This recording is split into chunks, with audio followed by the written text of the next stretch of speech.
खानेवाल थाना सदर की हदूद में सिर्फ 25 रुपए के तनाजे पर 2 अफराद को बहिमाना कत्ल कर दिया जाता है। उसने जनाब पिस्टल काट दिया जनाब, उसने इस्लान का फायर मारा। अल्लाह करे सजाए मौत हुए उनको। इन्होंने अपना कोई चेहरे भी तब्दील किए हुए थे।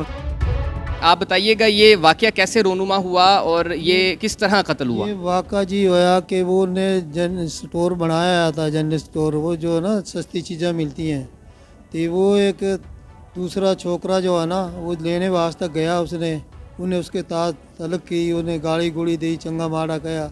वो जनाब वो चला गया, कहने लगा रेट आप ज़्यादा ही लगा रहे यार, कुछ रेट थोड़ा लगाओ, इसका जो रेट है ना वो ले। उन्हें क्या नहीं भाई लेना हो ले, नहीं लेना हो तो आगे जा दो। कितने रुपए का फर्क था वो रेट में? 25 रुपए का फ़र्क था सारा। तो उन्हें धक्के दे के वो निकाल दिया बाहर। वो उसके बाद फिर आगे क्या हुआ? ये मुसल्ला होके कब आए?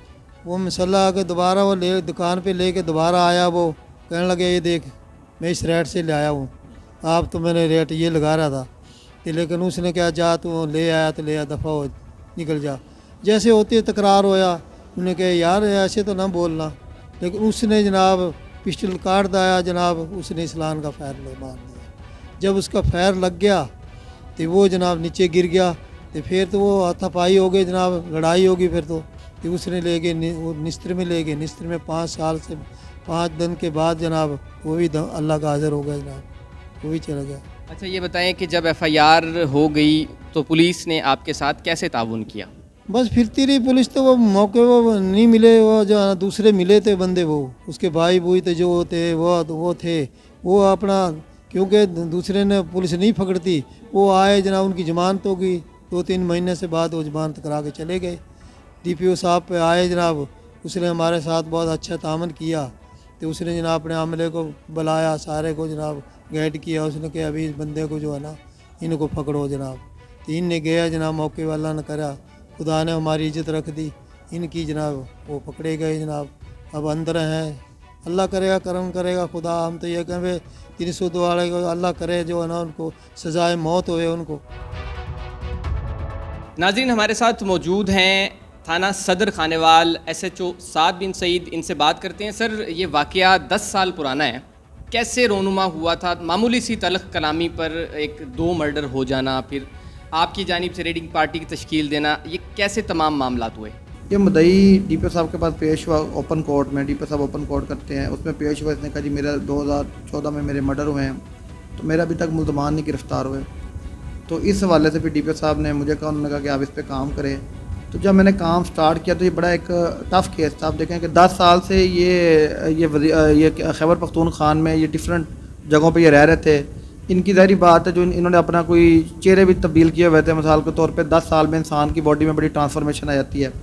जब ये मुझे साइन हुआ तो मैंने फिर तफ्तीश को 2 एंगल में स्टार्ट किया। सबसे पहले तो मैंने ये चेक किया कि इनके अगर कोई हमें शनाख्ती कार्ड्स इनके नाम पे सिमें हैं या कोई इनकी फैमिली ट्री वगैरह निकलवा के हमने मोबाइल डाटा का एनालिसिस किया।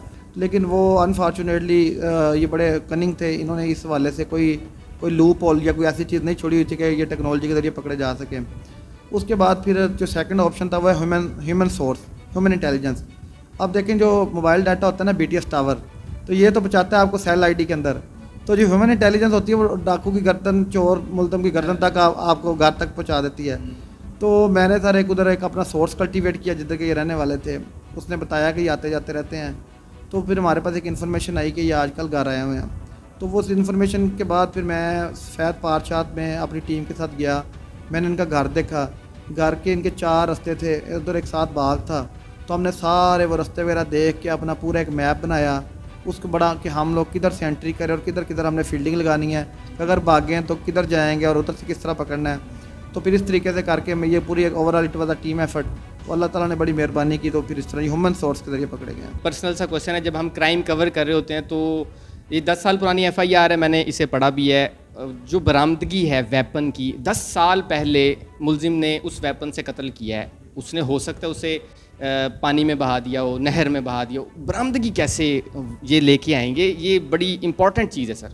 उसमें सर इस तरह के ज़ाहिर बात है कि जो 10 साल पहले का मर्डर है ना, कोई एम्प्टीज़ जो हैं वो 10 साल पहले जा चुकी हैं लेबार्ट्री में PFSA में। तो इसमें तो ओरिजिनल रिकवरी ही हो तो मुल्ज़म का वो केस मजबूत होता है। लेकिन ज़ाहिर बात है वो 10 साल पहले जो वेपन यूज़ हुए हैं वो अब रिकवर तो नहीं उस तरीके से हो सकते थे, हमने उसमें बड़ी एफर्ट किया। तो हमारे पास एक सेक्शन है 201, तो अगर कोई बंदा एविडेंस ज़ाया करता है, क्योंकि 10 साल बाद जो रिकवरी होती है उसकी उस तरह वो नहीं रहती, तो वो हमने फिर फ़र्द निशानदेही पे जिधर इन्होंने वेपन ज़ाया किया वो उस तरीके को, उस प्रोसीजर को हमने अडाप्ट किया है। हमने जो लीगली अपनी मिसल में उसको कवर किया है और हमने उस प्रोसिक्यूशन के साथ भी इस चीज़ को डिस्कस किया था, तो हमने उस चीज़ को कवर किया है। तो इंशाल्लाह ये चीज़ हम सज़ा के रास्ते में नहीं हायल होने देंगे इंशाल्लाह।